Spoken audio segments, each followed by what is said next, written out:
Alhamdulillahi Rabbil Alamin. Wassalatu wassalamu ala al-mab'uthi rahmatan lil alamin. Nabiyyina Muhammadin wa ala alihi wa sahbihi wa man tabi'ahum bi ihsanin ila yaumiddin. Amma ba'd. Alhamdulillah ikhwatal iman. Kita masih melanjutkan pelajaran kita dalam membaca kitab Al-Arba'in An-Nawawiyah yang berisi tentang 40 kurang lebih 40 hadits, tepatnya 42 hadits yang dikarang oleh Al-Imam Yahya bin Sharaf An-Nawawi rahimahullah, yang berisi tentang pembahasan tentang adab-adab seorang hamba kepada Rabbnya, kepada Allah, kepada Khalik yang menciptanya, dan kepada sesama makhluk. Dan kita telah mengambil hadits yang kedua, alhamdulillah, dan kita telah membahas kandungan atau isi dari hadits tersebut, yang dimana hadits ini menjelaskan tentang tingkatan-tingkatan Islam atau tingkatan-tingkatan agama, yang dimulai dengan Islam, kemudian disusul dengan iman, yang dengan iman ini sempurna keislaman dan keimanan seseorang, kemudian disusul lagi dengan al-ihsan. Dan ini derajat yang paling tinggi dari 3 derajat ini. Kemarin kita sudah mengambil Islam, apa definisinya, yang dimana beliau mendefinisikan dengan menyebutkan rukun-rukunnya, yang tidak syah keislaman seseorang kecuali dengannya. Kemudian juga kita sebutkan setelahnya al-iman, yang beliau juga definisikan dengan rukunnya, yang juga tidak syah keimanan seseorang kecuali dengannya. Nah, sekarang kita ambil pembahasan yang terakhir, pembahasan tentang al-ihsan. Kata Jibril, fa akhbirni anil ihsan. Wahai Muhammad, kabarkanlah aku tentang ihsan. Ihsan maknanya apa? Al-itqan wal ihkam, menguatkan, mengokohkan, kokoh dalam ibadah, teguh di atas ibadah, juga termasuk di dalamnya apa? Memperindah, ya kan? Nah, ini makna-makna ihsan. Dan Allah Subhanahu wa taala ini telah memerintahkan tentang perbuatan al-ihsan ini, ya kan? Dan bahkan Allah Subhanahu wa taala memuji para pelakunya. Allah Subhanahu wa taala berfirman, wa ahsinu innallaha yuhibbu al-muhsinin. Kata Allah, wa ahsinu, dan berbuat baiklah. Dan perbuatan baik di sini mencakup ibadah, muamalah, menunaikan hak-hak seseorang, dan pada perkara-perkara yang lainnya. Ya kan? Kata Allah, ahsinu, berbuat baiklah, perbaikilah, perindahlah, setiap amalan yang kita lakukan. Karena apa? Ketahuilah bahwa innallaha yuhibbul muhsinin. Karena sesungguhnya Allah Subhanahu wa taala mencintai orang-orang yang berbuat baik. Dan seperti yang kita sebutkan tadi bahwa al-ihsan ini mencakup segala bentuk amalan. Baik itu berupa ibadah, baik itu berupa muamalah, menyalurkan hak-hak seseorang, ataupun dalam perkara-perkara yang lainnya. Dan ihsan di dalam ibadah, bagaimana seseorang itu mengikhlaskan ibadahnya hanya kepada Allah, tidak kepada selainnya, tidak kepada para malaikat, tidak kepada para nabi, tidak kepada para rasul, tidak kepada para wali-wali Allah. Pada saat dia hidup, apalagi pada saat dia telah mati. Apalagi kalau bukan ji nabi, bukan ji malaikat, bukan ji rasul, bukan ji wali, tidak boleh kita serahkan ibadah kita kepada mereka. Tidak ibadah badaniyah yang dilakukan dengan tubuh, salat, puasa, sedekah. Tidak pula amalan-amalan qalbiyah, amalan-amalan hati. Dan ini yang paling berbahaya, paling penting sekaligus paling berbahaya.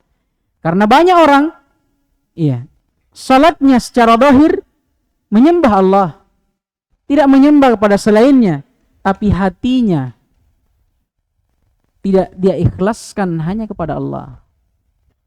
Dalam takutnya, harapannya, kemudian rasa cintanya dia tidak berikan kepada Allah, dia berikan kepada yang lainnya. Dia salat kepada Allah memang, tapi ketika datang bala, takutnya kepada siapa? Takutnya kepada wali fulan, takutnya kepada Andre Gurutta, takutnya kepada selain Allah. Ini musyrik. Syirik menduakan Allah Subhanahu wa ta'ala, dan bisa menghantarkan seseorang kepada al-kufur billah, kafir terhadap Allah, dan bahkan bisa mengeluarkan seseorang dari agama. Jadi bentuk ihsan secara umum dalam ibadah itu dengan apa? Mengikhlaskan, memurnikan segala bentuk peribadatan, amalan yang kita tegakkan hanya kepada Allah Subhanahu wa ta'ala. Ya, hati-hati dengan syirik, besar atau kecil. Ya, apalagi yang kecil ini. Sampai kata Nabi sallallahu alaihi wasallam, "Akhwafu ma akhafu alaikum asyirkul asghar." Yang paling saya takuti dari segala perkara yang saya takuti atas kalian, yang paling saya takutinya kata Nabi, asyirkul asghar, syirik kecil. Qalu wa mahu? Kata para sahabat, apa itu syirik asghar ya Rasulullah? Kata Nabi SAW, ar-riya. Riya, ibadah karena mau dipuji, talekang. Ya, ibadah ki, salat ki, mau ki dipuji, ngaji ki, mau ki didengar sama teman tak, sedekah ki, mau ki dilihat sama orang. Ini riya. Ya, ini syirik. Ya, termasuk syirik dalam agama. Baik.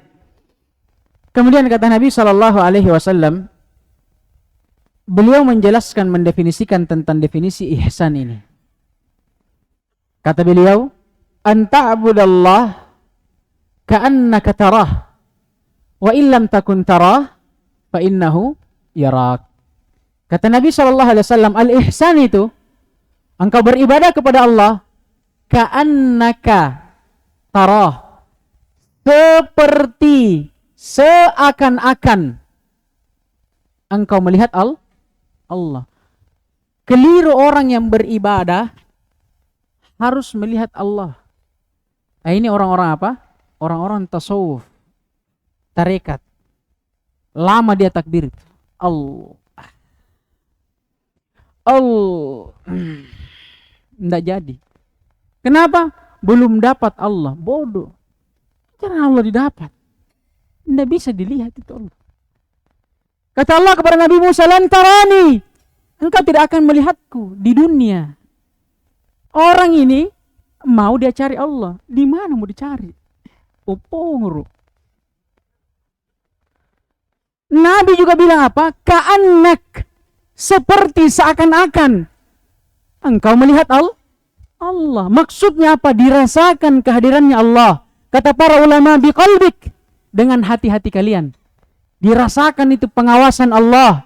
Sehingga apa? Kita beribadah memperindah ibadah kita. Menjadikan ibadah itu dengan sebaik-baiknya. Ikhlas kepada Allah. Kita lakukan sesuai dengan tuntunan Nabi. Tidak riya. Tidak juga dengan melakukan bid'ah. Ini maksudnya ka'annaka tarah. Ini yang dibilang ulama martabatul musyahadah. Tingkatan musyahadah. Ibadah seseorang seakan-akan apa? Menghadirkan Allah Subhanahu wa ta'ala. Nah, ini bersambung dengan hadits Nabi. Aqrabu ma yakunu bainal 'abdi wa rabbih wa huwa sajid. Jarak yang paling dekat antara seorang hamba dengan Rabbnya pada saat dia sujud di dalam salatnya. Fa'aktsir doa, maka perbanyaklah doa. Apakah maknanya Allah ada di depan kita? Wal iyadu billah. Tidak boleh kita maknakan seperti ini. Tapi kita maknai seperti apa? Seakan-akan Allah melihat kita. Sehingga apa? Kita memperbaiki, memperindah ibadah kita dengan mengikhlaskan hanya kepada Allah, tidak melakukan kesyirikan yang besar maupun kecil, menyembah kuburan ataupun riya. Tidak, kita bersihkan ibadah kita dari itu. Dan kita juga melakukan ibadah sesuai dengan tuntunan Nabi sallallahu alaihi wasallam. Ini martabah yang pertama. Tapi kalau kita tidak mampu, kata Nabi, fa illam takun tarah. Tapi kalau engkau tidak mampu untuk beribadah seakan-akan melihat Allah, fa innahu yarak. Ketahuilah bahwa Allah pasti melihatmu. Martabah yang kedua ini kata para ulama, martabah al-muraqabah. Tingkatan seseorang merasa diawasi. Kalau yang pertama musyahadah, tingkatan seseorang seakan-akan melihat Allah Subhanahu wa ta'ala. Kalau yang kedua ini, dia tidak seakan-akan melihat, tapi dia yakini bahwa Allah melihat dia. Paham gini? Dan ini namanya apa tadi? Muraqabah. Dan tingkat yang pertama tadi, martabatul musyahadah, itu tingkat yang paling tingginya. Dia lebih tinggi daripada muraqabah. Cukup dengan muraqabah, seseorang itu sudah berihsan. Tapi kalau mau lebih dahsyat, lebih hebat, lebih kuat lagi, maka naik ke tingkatan apa? Musyahadah. Nah, ini kata para ulama. Taib. Kemudian di antara bentuk ihsan, kalau itu tadi kita bahas dalam ibadah. Di antara bentuk ihsan juga itu dalam muamalah. Di dalam kita menegakkan, memberikan hak-hak manusia, ya kan? Kita berihsan dengan bagaimana? Dengan kita memberikan segala hak manusia sesuai dengan yang ditetapkan. Kita memberikan haknya sesuai apa yang ditetapkan untuk dia. Dan yang lebih mulia dari itu lagi, kalau kita melebihkannya. Ini termasuk ihsan. Termasuk ihsan juga. Dan ini mencakup perkara-perkara yang lainnya. Ya, mencakup perkara-perkara yang lainnya. Sebagaimana sabda Nabi SAW dalam hadits yang diriwayatkan oleh Al-Imam Bukhari atau Muslim, ya. Dalam hadits Ar-Arba'in. Ya, hadits yang berikutnya nanti. Innallaha, Bukhari, ya. Diriwayatkan oleh Bukhari. Hadits ke berapa? Ke-7. 17. Haditsnya siapa? Abu Hurairah. Saddad bin Aus. Saya ingatnya Saddad bin Aus. Baik. Nabi SAW bersabda, innallaha kataba al-ihsana ala kulli syai'. Sungguh Allah telah menuliskan al-ihsan. Maksudnya apa? Memerintahkan hamba-hambanya untuk berbuat ihsan, berbuat baik. Fi kulli syai', pada setiap perkara. Mencakup ibadah, amalan yang lainnya, dan setiap perkara yang lainnya. Paham gini? Nah, ini dalilnya. Baik. Kemudian kita berlanjut di dalam jumlah yang selanjutnya. Paham ji tentang ihsan? Paham ji?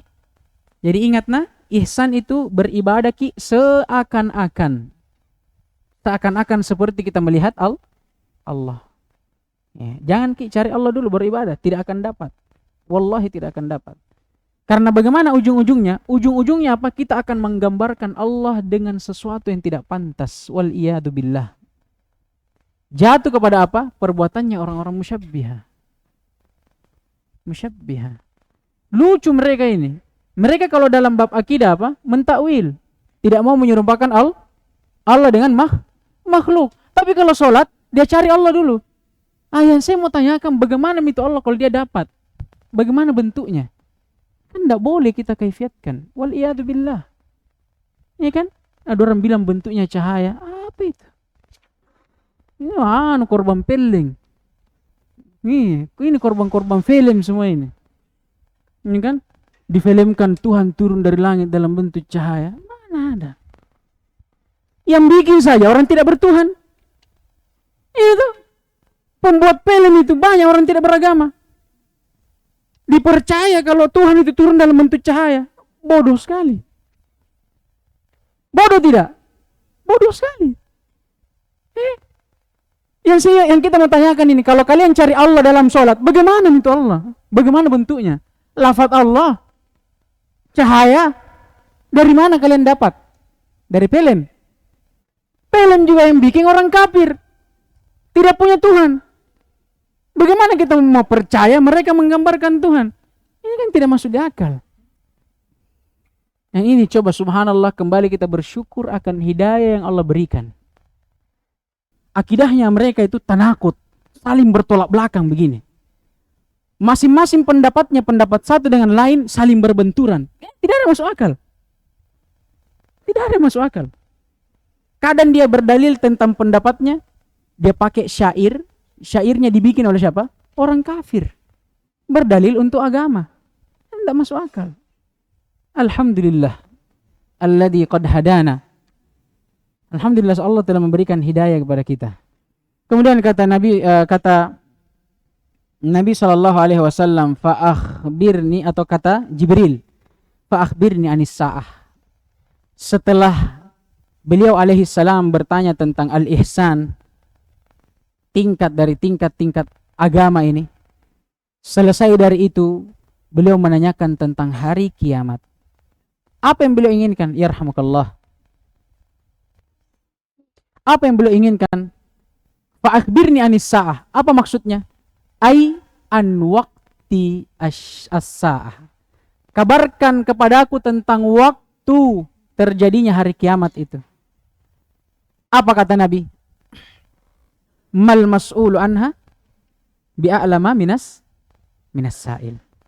Tidaklah orang yang ditanya ini lebih tahu daripada orang yang bertanya. Iya. Karena memang perkara hari akhir tidak ada yang tahu kecuali Allah Subhanahu wa taala. Kapan tepatnya dia akan terjadi? Ya kan? Di mana dan dalam situasi apa hanya Allah yang tahu. Ini ilmu gaib dari Allah. Hanya saja memang Allah Subhanahu wa taala memberikan kita tanda-tanda. Ya, tanda-tanda yang bisa kita pelajari sebagai bentuk persiapan kita untuk menghadapi hari kiamat. Ya. Baik. Kemudian kata beliau, dan dalil ini didapatkan dari dalil yang lainnya. Ya, penafsiran bahwa akhbirni anis sa'ah, dia meminta tentang dikabarkan waktu kiamat, itu diriwayatkan dari hadits yang lainnya. Iya. Di dalam hadits yang lain, dari hadits Abu Hurairah radhiyallahu taala anhu dalam as-sahihain, di riwayat yang lain, Jibril bertanya, akhbirni mata sa'ah. Kabarkan kepadaku kapan hari kiamat itu akan ditegakkan. Ini penafsirannya. Dari sini kita ambil dari riwayat yang lain. Kemudian kata Nabi, mal mas'ulu anha bi'a'lama minas sa'il. Tidaklah orang yang ditanya ini lebih tahu daripada orang yang bertanya. Maksudnya apa? Ya, yang bertanya pasti lebih tahu. Ya, karena dia tahu ini adalah Jibril alaihi salam. Baik. Kemudian dari sini juga kita kemudian kata Nabi sallallahu alaihi wasallam, baik. Sebelumnya dari sini kita tahu bahwa yang penting bagi seseorang itu dia mengetahui atau dia mempersiapkan dirinya untuk menghadapi hari kiamat. Bukan menyibukkan dirinya cari tahu kapan itu kiamat. Sama seperti perbuatan siapa ini? Ustadz akhir zaman. Berdakwah kasih takut manusia. Oh, mau kiamat. Seakan-akan sebentar malam kiamat nih. Iya kan? Mempertakuti manusia. Yang lebih jahilnya lagi, hadis yang dia pakai apa? Dhaif. Lemah kebanyakannya. Dan perbuatannya ini keliru. Kenapa? Karena dia hanya mempertakuti manusia. Dia tidak kasih apa? Jalan keluar. Dia takutkan saja tanda kiamat seperti ini. Dan semuanya sudah dekat. Pokoknya seakan-akan sebentar malam kiamat. Kelirunya apa? Dia sibuk menyibukkan orang, mempertakuti orang terhadap kiamat. Tidak ada salahnya. Tapi kelirunya karena dia tidak apa? Dia tidak memberikan jalan keluar. Dia sibukkan orang untuk takut saja. Ternyata didapati ada bisnisnya. Ternyata dakwahnya ada bisnisnya. Iya kan? Baik. Yang penting bagi seorang manusia itu mempersiapkan bekalnya. Mempersiapkan bekalnya. Andai kata kiamat itu sebentar siang ini, yang kita sibuki itu bukan bagaimana itu kiamat, tidak. Tapi kita sibuki apa bekalnya kita. Makanya diriwayatkan dalam suatu hadits, ada seorang pemuda yang pernah bertanya kepada Nabi, "Ya Rasulullah, mata sa'ah?" "Ya Rasulullah, kapan kiamat?" Kata Nabi SAW, "Ma'a'adatta laha." Apa yang kau telah persiapkan untuk kiamat itu? Nabi tidak bilang, oh kiamat itu tandanya begini, ada dukhon, ada dajjal, ada yang sudah dekat nih, sebentar malam kiamat. Nabi tidak bilang begitu. Apa kata Nabi? "Ma'a'adatta laha." Apa yang kalian siapkan? Perhatikan pengajaran Nabi, didikan Nabi SAW. Lelaki ini bertanya tentang apa? Waktu kiamat. Nabi jawab dengan waktunya tidak? Tidak. Nabi jawab dengan tanda-tandanya tidak? Tidak. Apa jawaban Nabi? Untuk bersiap-siap menghadapi hari kiamat. Nah, dari sini. Ini kan? Perhatikan baik-baik. Kemudian kata Jibril, "Fa'akhbirni an amaratiha." Kalau begitu, kalau kau tidak tahu tentang kapan kiamat, kabarkan kepada aku wahai Muhammad apa tanda-tandanya. Ya. Sekarang kita perlu ketahui bahwa tanda-tanda kiamat itu terbagi menjadi dua. Ada kiamat atau tanda kiamat, alamat as-sughra, tanda-tanda kecil, dan ada alamat al-kubra, tanda-tanda besar. Kemudian tanda-tanda kecil ini lagi itu terbagi. Ada yang telah terjadi dan telah berlalu. Seperti apa? Diutusnya Nabi Muhammad sallallahu alaihi wasallam. Ini tanda kiamat kecil. Kemudian berikutnya ada yang sedang terjadi. Ada yang sedang terjadi. Apa itu? Meninggalnya para ulama. Banyaknya ulama yang meninggal. Nah, ini juga diantara tanda-tanda kiamat. Dan masih banyak dari tanda-tanda lainnya. Kemudian ada juga yang akan terjadi. Dan ini banyak ya, disebutkan dalam hadits-hadits. Disebutkan dalam hadits-hadits seperti turunnya Dajjal, turunnya Nabi Isa, ya kan? Disebutkan adanya dukhon. Ada sebagian yang memang dijelaskan oleh hadits, itu kita yakini. Adapun yang tidak dibawakan oleh hadits, itu jangan kita ambil. Ya kan? Kemudian adapun tanda-tanda kubra, tanda-tanda ini adalah tanda paling terakhir dan saling berurutan. Datangnya satu tanda langsung disusul dengan tanda berikutnya. Disinilah nanti yang tidak akan tersisa dari manusia kecuali syirarul khalq, manusia yang paling jeleknya. Orang-orang yang memiliki keimanan walaupun sebiji dzarrah dalam hatinya akan dimatikan oleh Allah pada waktu itu. Yang tersisa mendapati tanda-tanda besar ini hanyalah orang-orang yang betul kafir, kufur terhadap Allah. Dari syirarul khalq, makhluk Allah yang paling buruknya.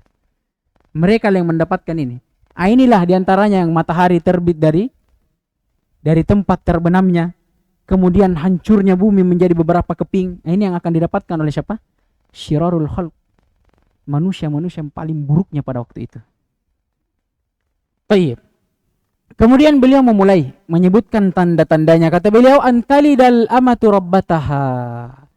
Di antara tanda kiamat, seorang budak akan melahirkan tuannya. Seorang budak melahirkan siapa? Tuannya. Ditafsirkan dengan beberapa penafsiran oleh para ulama. Tapi yang paling rajihnya, yang paling kuatnya, dan dikuatkan oleh Ibnu Hajar al-Asqalani, ya, dan ulama yang lainnya, yang diinginkan dengan lafaz ini, banyaknya atau hadirnya, lahirnya seseorang budak yang melahirkan tuannya, maksudnya apa? Karena saking banyaknya orang yang durhaka kepada orang tuanya. Karena saking banyaknya seorang anak yang durhaka kepada kedua orang tuanya. Jadi seakan-akan orang tuanya adalah budak baginya. Nah, inilah maksudnya. Ya, salah satu tanda kiamat, seorang budak melahirkan tuannya. Maksudnya apa? Seorang ibu melahirkan anak yang durhaka, yang menjadikan ibunya seakan-akan menjadi budaknya. Wal iyadu billah. Nas'alullah subhanahu wa ta'ala ay jannibana min hadhihi alfitan. Allahumma amin. Nah, ini salah satu tandanya. Semoga Allah menghindarkan kita dari sifat-sifat dan ujian yang buruk seperti ini. Kemudian kata beliau, wa antaral hufah al-urah ri'a asya yatatawaluna fil bunyan. Di antara tanda kiamat, engkau akan melihat al-hufah. Apa al-hufah? Orang yang tidak beralas kaki. Al-urah. Apa al-urah? Orang yang tidak berpakaian, tidak berbusana. Ri'a asya, orang-orang fakir, orang yang tidak punya harta benda. Yatatawaluna fil bunyan. Mereka akan bersombong-sombong dengan bangunan-bangunan tinggi. Tidak punya apa-apa tapi bersombong. Ini salah satu tanda-tanda kiamat. Dan di antaranya, kemudian kata beliau, tunggu dulu. Yatatawaluna fil bunyan. Tsumman talaqa. Kemudian selesai dari itu, tsumman talaqa. Dia pun pergi. Jibril pergi. Falabistu maliya. Kemudian kata Umar ini, falabistu maliya. Aku pun terdiam. Maliya, beberapa saat. Heran Umar ini. Dia terdiam.